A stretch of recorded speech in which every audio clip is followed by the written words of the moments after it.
بسم اللہ الرحمن الرحیم الحمد للہ رب العالمین والصلاة والسلام علی اشرف الانبیاء والمرسلین ومن تبعهم باحسان الى یوم الدین وبعد۔ قال تعالی فی کلامہ المجید الحج اشہر معلومات فمن فرض فیہن الحج فلا رفث ولا فسوق ولا جدال فی الحج وما تفعلوا من خیر یعلمہ اللہ وتزودوا فإن خیر الزاد التقوی واتقون یا اولی الالباب۔ محترم حاضرین گرامی، عزیز بچوں، میری ماؤں اور بہنوں، آج انشاءاللہ حج سے متعلق خاص طور پر اس درس میں آپ حضرات کے سوالات اور ان کے جوابات سے متعلق بات ہوگی۔ حج کے تعلق سے آپ سبھی جانتے ہیں کہ یہ اسلام کا ایک بنیادی فریضہ ہے۔ اللہ تبارک تعالی نے دین اسلام کا اسے ایک عظیم رکن قرار دیا ہے، اور استطاعت کے بعد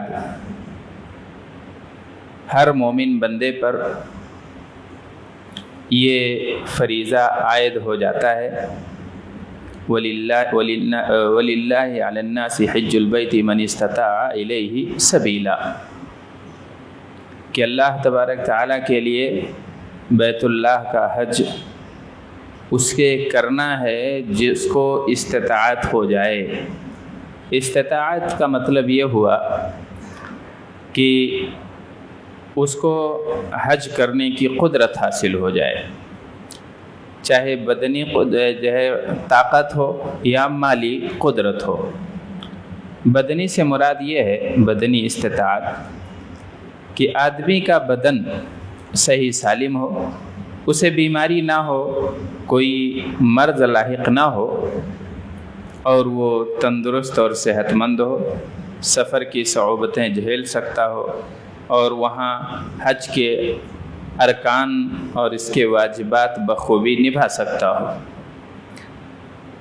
اور مالی استطاعت یہ ہے کہ آدمی سفر کے اخراجات برداشت کر سکے، ٹکٹ کا جو پیسہ ہے، کھانے پینے کا جو خرچہ ہے، اور ویزے وغیرہ اور جو دیگر کارروائیوں کے اخراجات ہیں وہ آدمی بخوبی انجام دے سکے۔ تو یہ استطاعت ہے۔ اللہ کے رسول صلی اللہ علیہ وسلم نے اس فریضے کے بارے میں فرمایا، تعجلوا الحج فإن أحدكم لا يدري ما يعرض له، کہ جب تمہارے پاس طاقت ہو جائے حج کرنے کی، قوت ہو جائے، جسم ساتھ دے، مال موجود ہو، تو جتنے جلدی ہو سکے اس فریضے کو ادا کر لو۔ زندگی میں ایک دفعہ مومن آدمی، مستطیع آدمی کے اوپر حج فرض ہو جاتا ہے۔ اللہ کے رسول صلی اللہ علیہ وسلم نے ترغیب دی کہ جب استطاعت حاصل ہو فوراً کر لو، بلا وجہ اسے ٹالو نہیں، بلا وجہ اسے مؤخر نہ کرو، بوڑھے ہونے کا انتظار مت کرو۔ یہ مت سوچو کہ ابھی گناہوں کا دفتر بند نہیں کرنا ہے، ابھی جھوٹ ترک نہیں کرنا ہے، اور جب تک گناہوں میں یا گناہ بھری زندگی کٹ جا رہی ہے کاٹیں گے، اور آخری عمر میں جا کے حج کر لیں گے اور اللہ تعالیٰ سے گناہوں کی معافی مانگ لیں گے۔ یہ سوچ نہیں ہونی چاہیے۔ خاص طور سے یہ سوچ بر صغیر کے اندر موجود ہے، اس لیے کہ جب آپ وہاں حاجیوں کو دیکھیں گے، یا اگر کسی کو اللہ تبارک تعالیٰ نے اس مجمع میں سے کسی کو موقع دیا، آپ دیکھیں گے کہ ہمارے انڈیا، بنگلہ دیش اور پاکستان وغیرہ بر صغیر کے حاجی ایسے ہوتے ہیں جو عمر کے آخری پڑاؤ پر ہوتے ہیں،